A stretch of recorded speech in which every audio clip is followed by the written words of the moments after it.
Stop. Before you even think about buying a Chrysler, you need to hear this. The car industry has been feeding you a story about this brand, a story that might not match up with what actually happens when you drive one home. What I found out changed everything I thought I knew about American cars. Look, I get it. You see those Chrysler commercials with the sleek designs and fancy features, and you think to yourself, maybe this is the one. Maybe this is the car that finally checks all the boxes. But here's the thing. There's a massive gap between what the marketing tells you and what real owners experience every single day. Today, we're going to break down exactly what that gap looks like. No corporate talking points, no dealership sales pitches. Just the raw, unfiltered truth about what it's actually like to own a Chrysler in 2025. And trust me, some of this is going to surprise you. Here's where things get interesting. Chrysler has been around since 1925. That's 100 years of American automotive history. They gave us the minivan. They pioneered some seriously innovative stuff back in the day.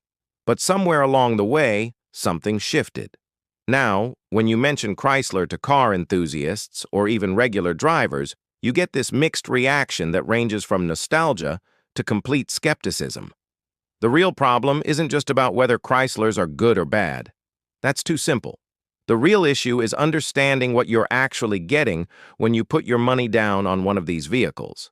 Because the disconnect between perception and reality with this brand is absolutely wild. Let me paint you a picture. You walk into a dealership and you see a Chrysler 300. It looks expensive. It's got that presence, that bold grille, those aggressive lines. The salesperson tells you about the heritage, the power, the value. You sit inside and it feels premium. The leather, the tech, the space, everything seems to check out. But then you start digging deeper. You talk to actual owners. You look at reliability ratings. You check out what happens after that warranty expires, and suddenly the picture starts to look very different. Let's start with what Chrysler actually offers right now, because this is going to shock some of you. As of 2025, Chrysler only makes two models. Two. The Chrysler 300 and the Pacifica minivan. That's it. That's the entire lineup. For comparison, Toyota has like 15 different models. Honda has over a dozen. Even smaller brands have more options. Chrysler has shrunk down to just two vehicles. Now, why does this matter? Because it tells you something about where this brand is heading. They're not investing in new models. They're not expanding. They're consolidating. And that's either really smart because they're focusing on perfecting what they have, or it's a warning sign that the brand is struggling to stay relevant. Let's talk about the Chrysler 300 first. This car is basically a living legend at this point. It came out in 2005, and the current generation has been around since 2011. Think about that. The basic design and platform of this car is over a decade old. In car years, that's ancient. Most manufacturers completely redesign their vehicles every 5 to 7 years. Chrysler just kept rolling with the same formula. But here's where it gets complicated. The 300 still sells. People still buy it.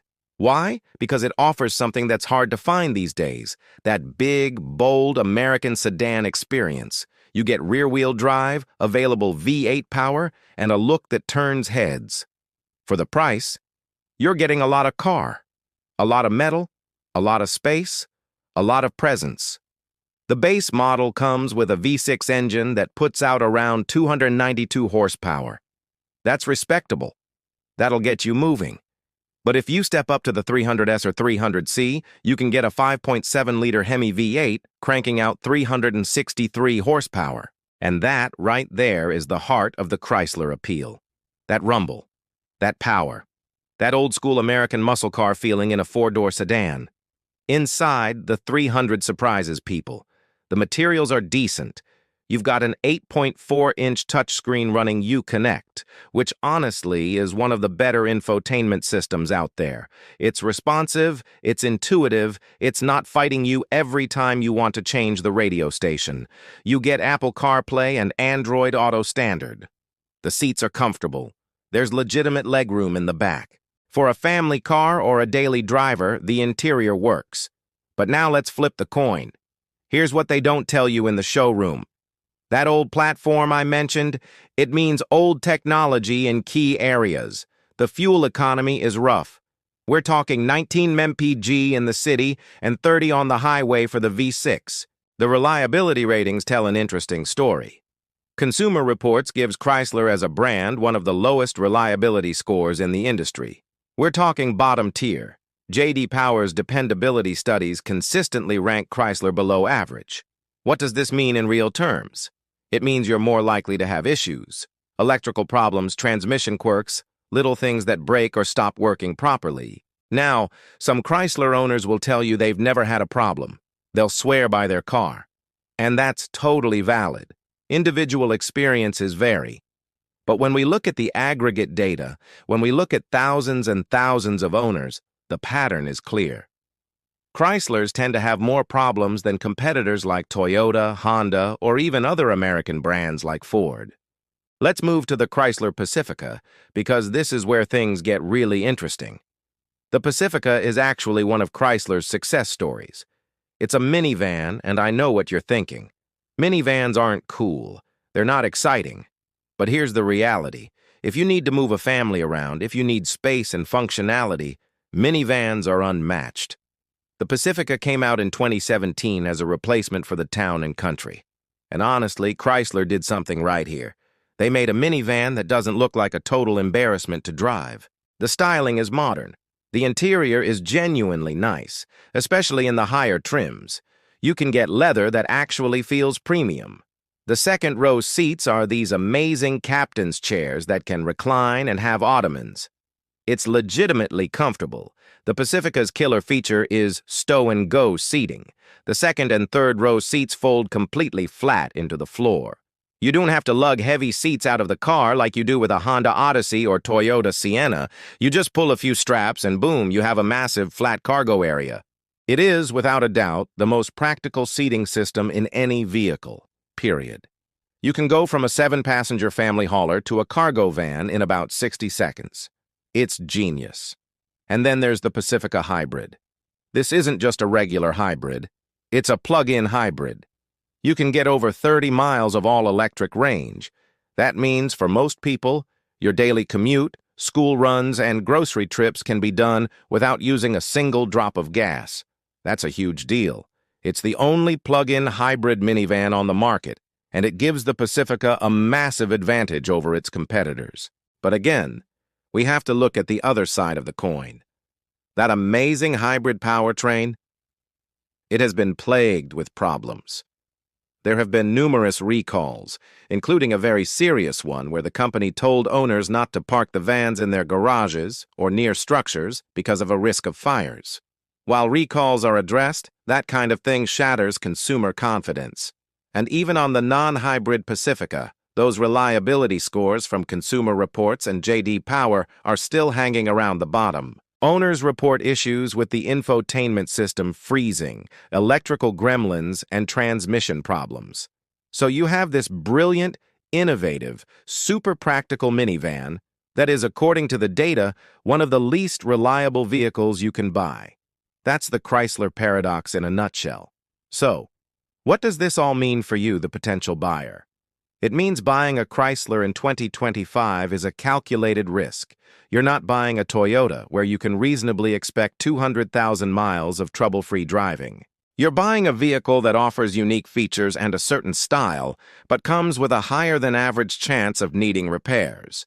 If you're looking at the Chrysler 300, you're buying it for the V8 rumble and the old-school presence. You have to accept the poor fuel economy and the dated platform.